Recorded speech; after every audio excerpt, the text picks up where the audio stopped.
1, 2 e 3 e 4. Uniamoli verso il centro.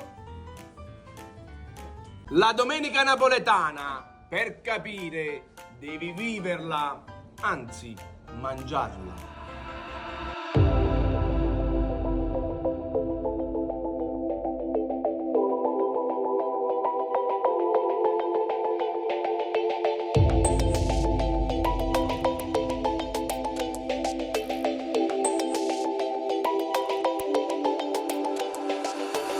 A város változik. Idő, tér, technológia. Minden halad előre.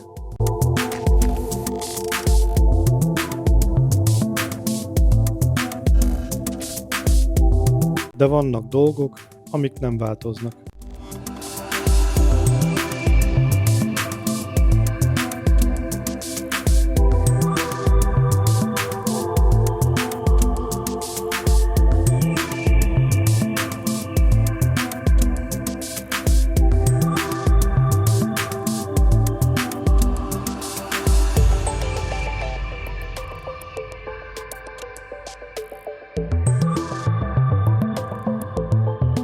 ...2526-ban is, itt, a Csalogány utcában létezik egy hely, ahol a jövő és a tradíció találkozik. Ahol még az is belefér, ami máshol elképzelhetetlen. Itt bármi landolhat.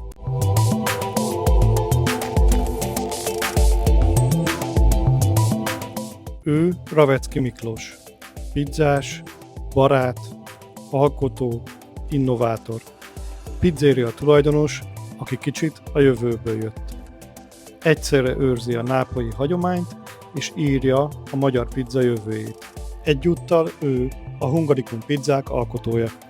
Nála a pizza nem szabály, hanem nyelv, és ezen a nyelven bármit el lehet mondani. De van egy történet, amit nem lehet újraírni, csak tovább mesélni. A nápolyi vasárnap. Egy család, egy asztal, egy életérzés. És most egy pizzában. Ha jól gondolom, ez a nyugalomról, a lazulásról, a családi együttlétről, több generáció együttlétéről, nagymama, szülők, gyerekek, erről a vasárnap délelőtti, vasárnapi ebédes hangulatról szól. Igen. Hát ezek klasszikus nápolyi ételek, és ugye a két ragú, két meghatározó ragú, 8, 6, 8, 10, inkább a 8-10 óra lassú főzést igényel, és jönnek az illatok, és nincs nyitva semmit, tehát nem látod, hogy itt most kinyit valaki egy pizzéria, vagy egy restaurante, trattoria, semmi. Csak érzed az illatokat. Ebből az az élmény, hogyha vasárnap reggel sétálsz Nápoly utcán, mondjuk 8 órakor, kihaltság, szemét, akármi, tehát a szokásos nápolyi élmény, embert nem nagyon látsz ugye mozogni, de elkezded érezni az illatokat. Ja, innen, onnan. Mert a háziasszony, vagy a szakácsúr, bárki, aki otthon ebben foglalatoskodik, ugye ők azért később ebédelnek, most hogyha visszaszámolsz egy olyan 3 órától, azt a 8 órát, aminek ezt főzni kell, akkor ez már ott rotyog, ez a rag. Az igen. És akkor mész ebbe az illatba, és azt se tudod, hogy mi történik. Ebben a rohanó világban is megvannak ezek a családi összejövetelek, amik vasárnap. Ezek a ragúk általában körülbelül olyanok, mint a magyaroknál a lecsó, ki mit tesz bele, milyen arány, ilyen paprika, ennyi paradicsom, annyi. Itt is persze megvan. Mi volt az a pont, amikor eldöntötted, hogy te ezt meg akarod alkotni? Van egy barátom, egy olasz barátom, egy nápolyi pizzajóló barátom, aki szintén ott a Fábiónál végzett, Banyoliba, a pizzaiskolába. Fábiónál csak tanult, egy másik pizzériában dolgozik. Megkérdezték itt tőle, tudod, egy ilyen videóban, hogy rangsorolja a nápolyi pizzákat. És akkor dobták föl neki ott a különböző pizzákat, és egyszer csak bejött ez, hogy Domenica Napoli, és puf, természetesen az első. Hát mondom, mi ez? Domenica Napoli, hát Fábiónál se volt, semmi nem láttam. Ráírtam, hogy mi ez, csak ő is el volt félrozva. Jó, utána mentem, hogy te szoktad mondani az internet bugyraiba, és egy általunk ismert nápolyi mester, Neil van.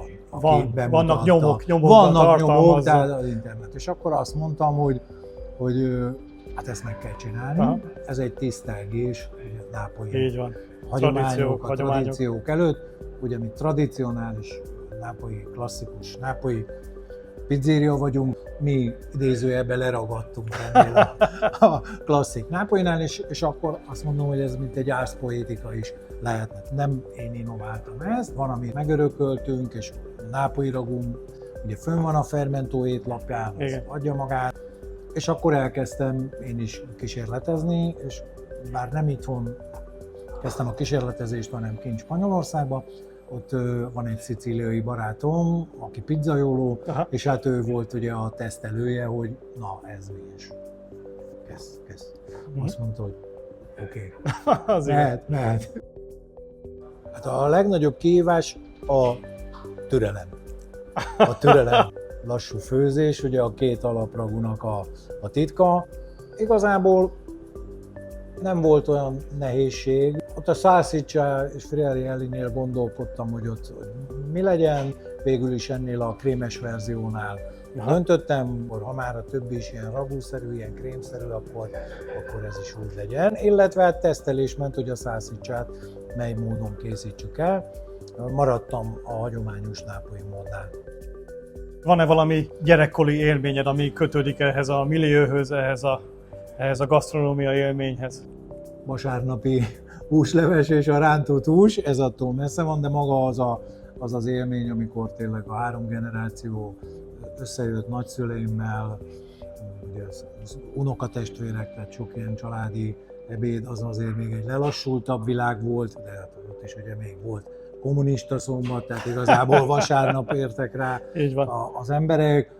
Azt a milliót látom viszont ott a nápolyiaknál ennél a fogásnál, tehát nem véletlen, hogy a srác is Igen. első helyre ezt a pizzát tette, mert gondolom a érzelmi töltet miatt is. Tehát nekem is ez teljesen újdonság volt, tehát a Fábióéknál sincs. Bányolíban a 38, mit tudom, hányféle, 40 féle pizza van, ez nincsen. Nem véletlen, hogy nincsen, mert azért sok pizzériának nincs ilyen háttér, esetleg konyhája, meg azért ez munkaigényes. Munkaigényes, Tehát most elgondolod, ez így négy önálló pizza Ez így van. Így van. egybe.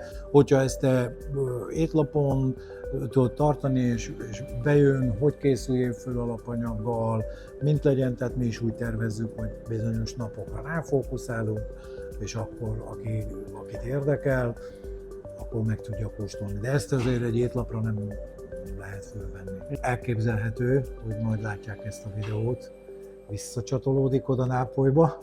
Reméljük. A mesterem, és úristen, már megint mi történik? Mit alkotott itt Miki a fermentóba? Nem, hát valószínűleg azok az olasz mesterek, hát innoválnak ők is. Ez egy friss történet. Tehát én most találkoztam vele először. Ha ez a pizza a jövőben, mondjuk 2526-ban létezne, akkor szerinted mit jelentene az embereknek? Hát ahogy mondják, a rock örök és elpusztíthatatlan, valószínűleg Nápoly örök és elpusztíthatatlan. Össze van vonva a szegénység, a nyomor, mégis az egymást támogató, segítő közösség. Tehát azt jelképezi én számomra ez a pizza is. Aha.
Miki, ez csodaszép lett. Én Köszönöm már szépen. nagyon éhes vagyok. Nagyon vagány, nagyon egyedi, nagyon extra. Nem is tudok más mondani, mint kóstoljuk meg. Hát Reggel már a csorog a puding nyálam. próbálja ugye az evés, azt szokták mondani. Kezdjünk a szalszicsával. Szalszicsa.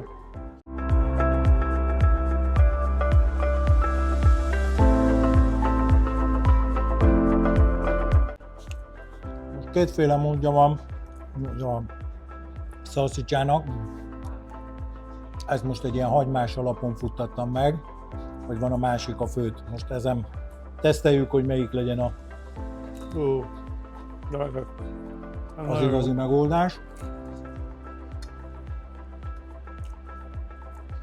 Egy csipetnyit, talán mint a sós lenne, kis csipet sót tettem hozzá, úgy látszik túl nagy csipette, nem? Mondjuk jó, én sótlanul Én leszek. nem érzem. Nem? sósnak. Akkor jó sikerül. Ez nagyon finom. Akkor nézzük a nápolyi ragut. Nápolyi ragú. Egy kis mozzarella folyókkal díszítettük. Most a receptúra ugye van, amit a csírótól megörököltünk, és a nápolyi ragú ugye fönn van a fermentó étlapján, az Igen. adja magát. Akkor jöjjön a padlizsán. Jöjjön a padlizsán. Nekem a padlizsán ez nagy kedvencem.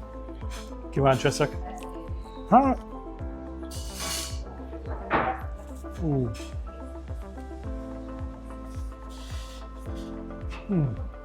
Nekem ez, de ez nagyon finom. Örülök. Fú, levő.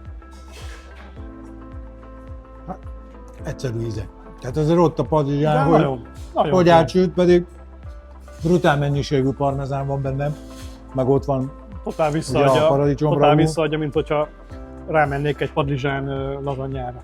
Hát ez tulajdonképpen az. Így van. Tehát abba sütöttem, sütőbe, tepsibe. De jó. Tehát már nagyon régen volt, hogy én megeszek egy egész pizzát. De úgy tűnik, hogy ez le fog csúszni. De ez csak a fele. Ez csak a fele. Az igaz, ez a csalás.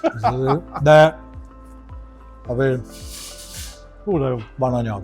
Van. Fior di latte, parmezán mégis ad egy olyan testet neki, hogy Nagyon finom. genovese, Genovese. ragú genovese, egészségünkre.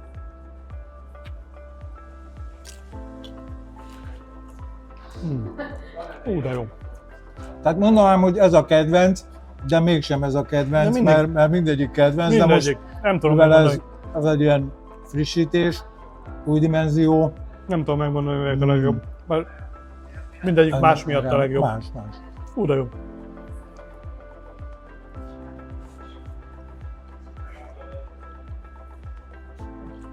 Ezen kis bufala. Azt tudtad, hogy Zsomlik a marhahús, érzed? a Genovese elnevezés az igazából ráragadta erre, de nincs köze Genovához.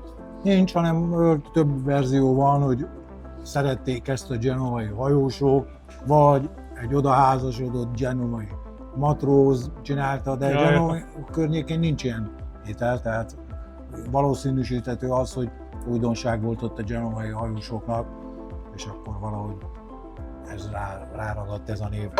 Tehát nekem is furcsa volt, amikor Csíró hozza, hogy jó, én főztem, most ő főz, úgymond ebédet, és akkor jön itt a nápolyi srác, hogy itt van Genovese. Mondom, már meg milyen Genovese, ez a nápolyi kajátok olyan, mint hogy Magyarországon most mondanád, hogy romanéze. Itt a magyar kaja az a neve, hogy romanéze. Ja. Tudod, itt mindegyik városállam. Ők nápolyiak, nem olaszok, hanem nápolyiak.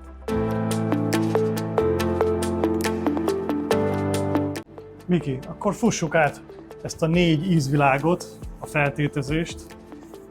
Nézzük át őket egyesével. Genovese ragú, hát itt a ragúnak a végeredményét tudom mutatni, tehát egy ilyen zöldséges alappal készült, tehát az mi a zöldség? Hát szárzeller és sárgarépa, minimálisan, Igen, utána marhahús igen, kerül bele, és a végén pedig a hagyma.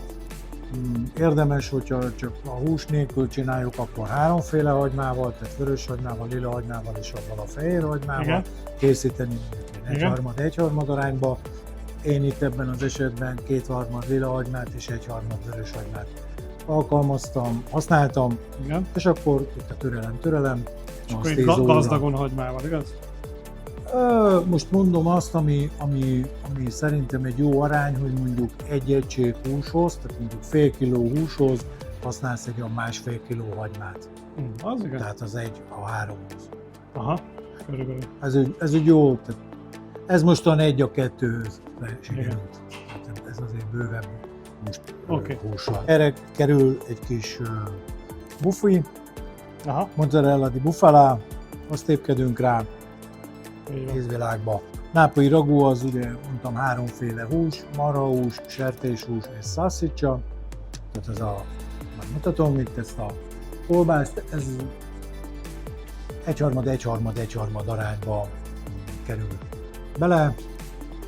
Aha, Mérhetetlen mennyiség.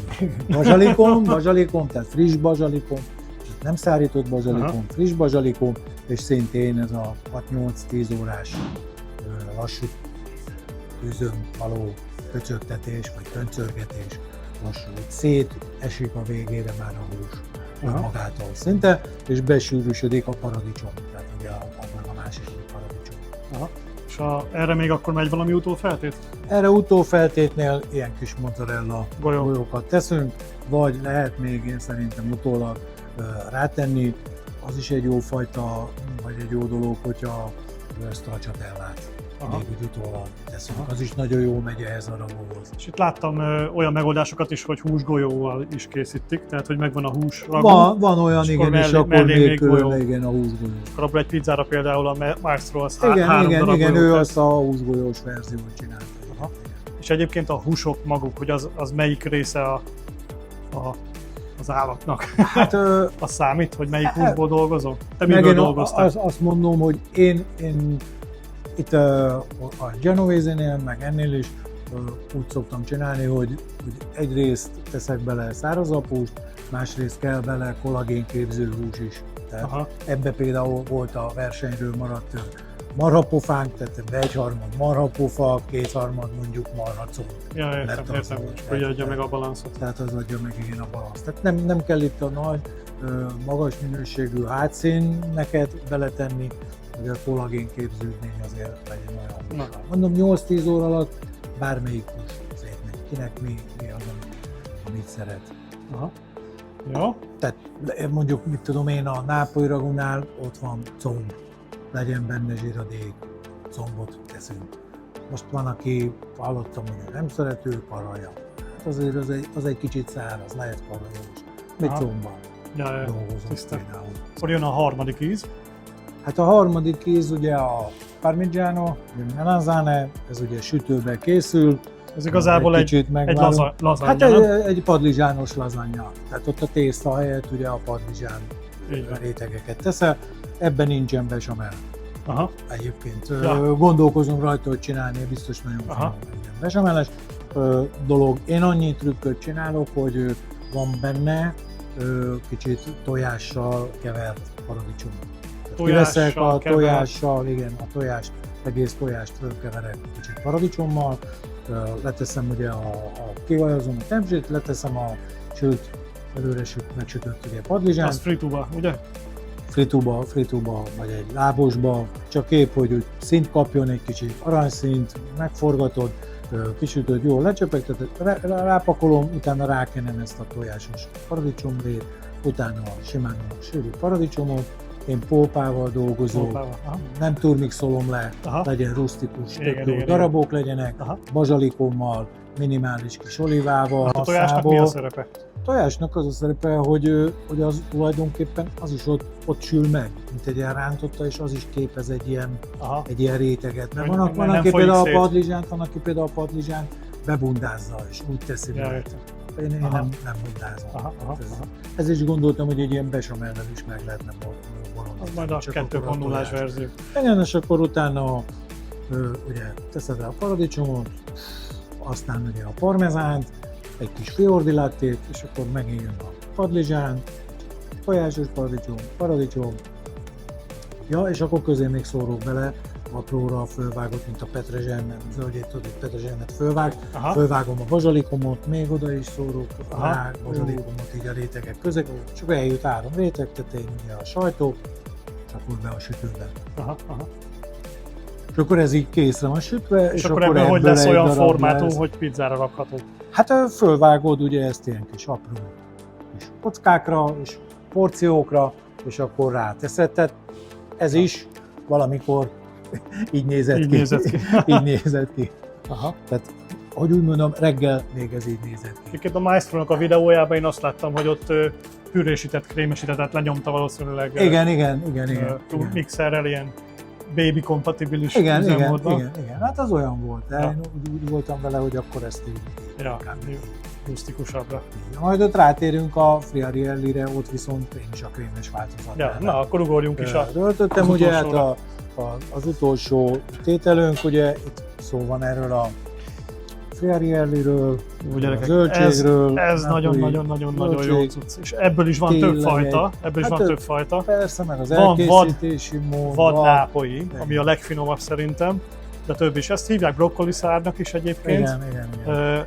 Brokkoli van rokonnövény, de nem brokkoliról beszélünk. Ez egy külön növény. Egyedi íze van, megosztó, van akinek bejön, van akinek nem. Igen, Én igen, imádom. Igen. Imádom. És ezt ugye Hát a vadnak annak nagyon, majdnem olyan kicsit olyan kellkáposztás Ja. íze van, ez inkább a spenótusabb Igen. ízvilág fele megy.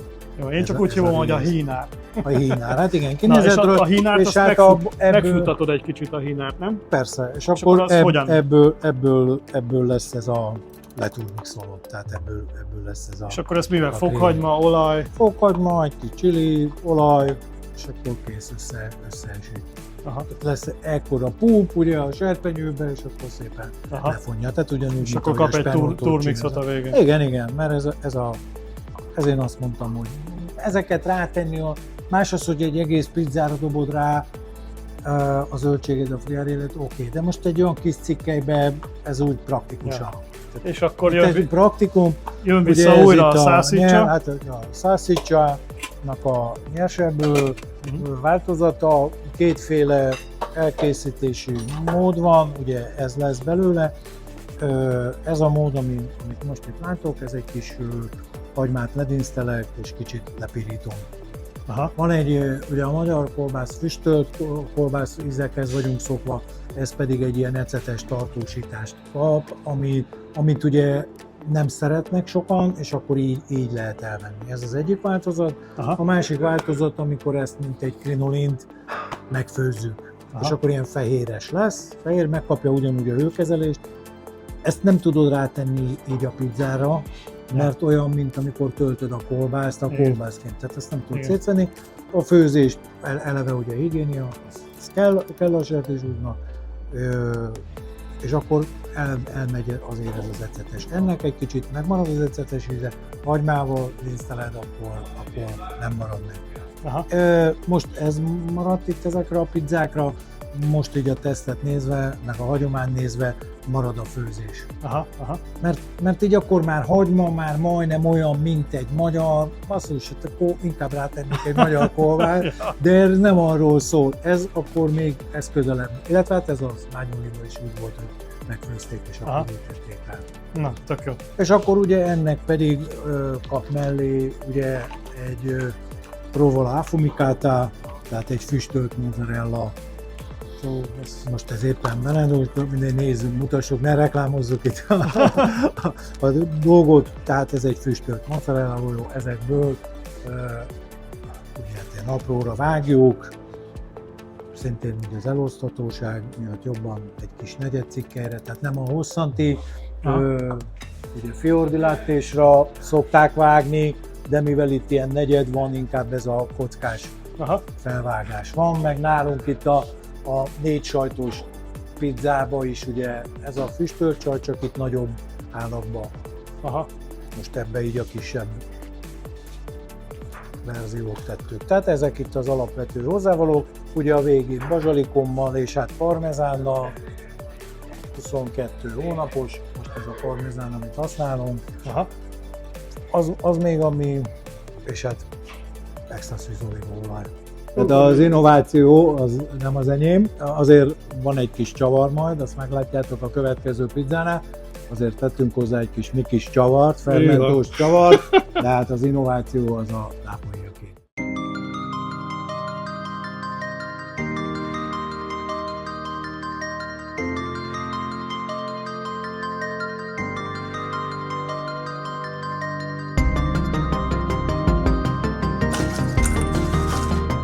Miki, emlegettél itt egy fermentós csavart.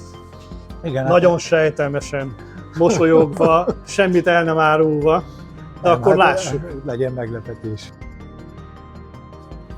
Ugyanúgy négy részből fog állni a pizza. 4 részből, akkor ez ugyanaz a... Tehát ugyanúgy quattro stagioni napolitana, vagy nem tudom minek nevezzük. Aha.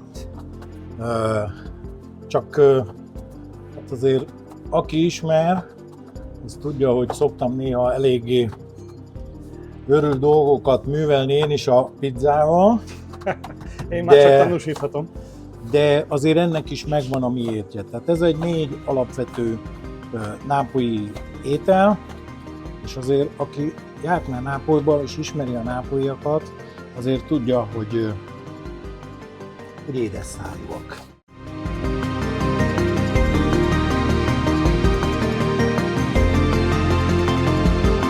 Kezdjük genovézével. Második részlettel. Nápolyi ragús. Ha már szeretted és azt mondtad, hogy nagyon ízlett ez a padlizsános dolog, és akkor most jön a negyedik dolog, ami majd egy kicsit a meglepetés lesz. Jég. Jég, hátán jég. Itt el kell találni a megfelelő arányokat, hogy azért ne Akkor ez nem a cacio e pepe irányba viszi a dolgokat, ugye? Nem mondom el.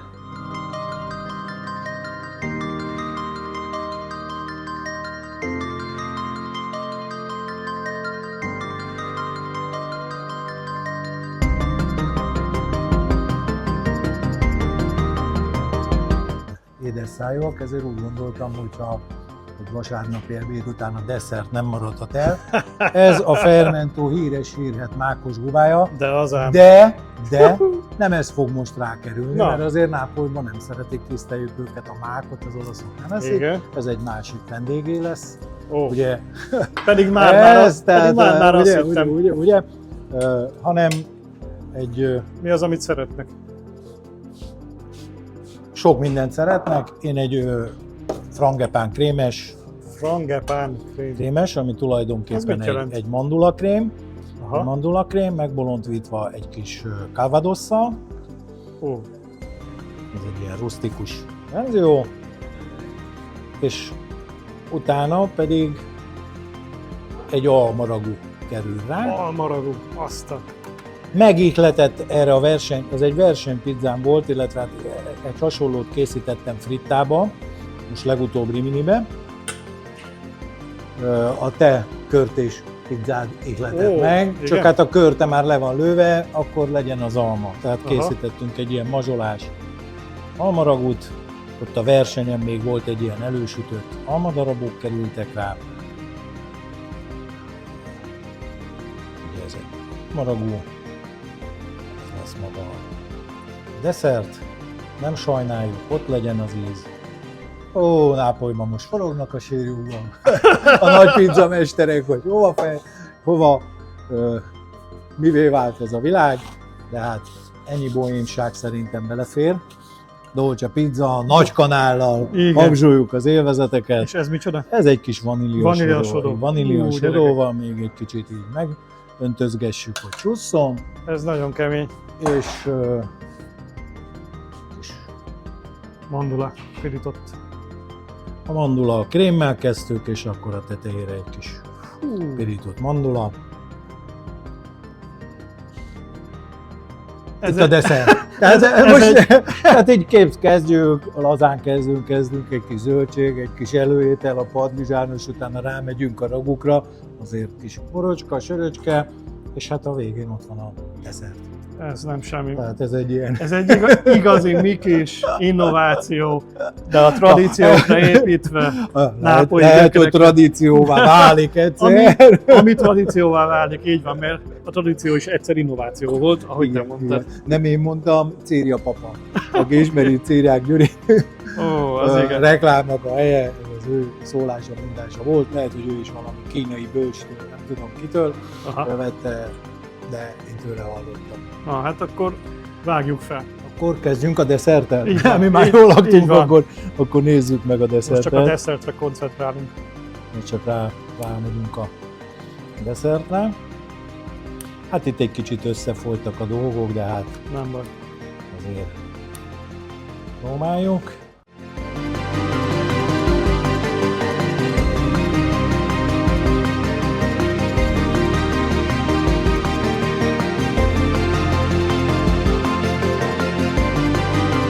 Tiéd a nagyobb.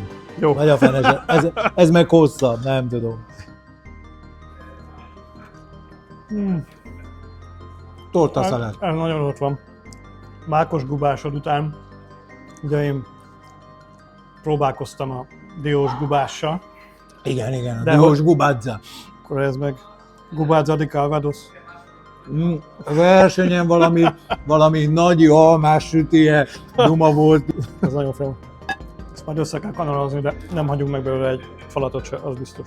Egyébként francia recept alapján dolgoztam, egy francia hölgynek a receptje alapján. Miki, gratulálok neked!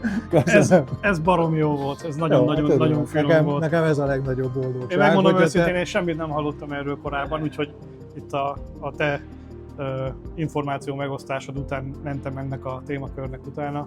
Nagyon felcsigázott, úgyhogy értem, hogy honnan az inspiráció, szerintem a te szempontodból is, de ez hatalmas. Gyertek el Mikihez, próbáljátok ki. A pizza innovátor ismét alkotott egy hatalmasat. Tehát az innováció az nem az enyém, az innováció az a nápolyi.